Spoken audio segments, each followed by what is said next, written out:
किसी ने मुझे नहीं फंसाया। मैं आज आपको बता रहा हूँ, सिर्फ उधर से एक टारगेट है कि हमें कुछ दुनिया कुछ ना बोले, इनके टीम पे ही तिकड़ा फोड़ दें ताकि टीम वाले को दुनिया बदनाम करे।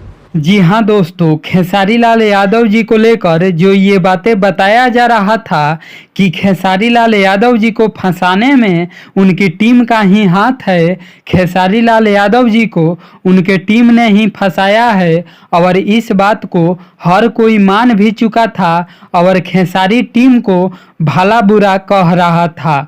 इसी बात को लेकर खेसारी लाल यादव जी अभी अभी लाइव आए हैं और लाइव में खुद खेसारी लाल यादव जी बोले हैं कि मुझे फंसाने में मेरे टीम मेंबर का कोई भी हाथ नहीं है, मुझे मेरे टीम ने नहीं फंसाया है। ऐसा आप सब मत सोचिए, मेरा टीम ईमानदारी से काम करती है तभी जाकर मैं इतना आगे बढ़ा हूँ, ऐसा कुछ नहीं है। मुझे जो फंसाया है वो कोई और है और जो फंसाया है उसको इससे कोई भी फायदा होने वाला नहीं है और ना ही मुझे फायदा होगी।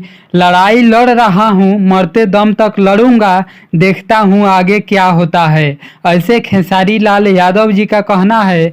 फिलहाल आप सब अपना राय कमेंट बॉक्स में दीजिए। धन्यवाद।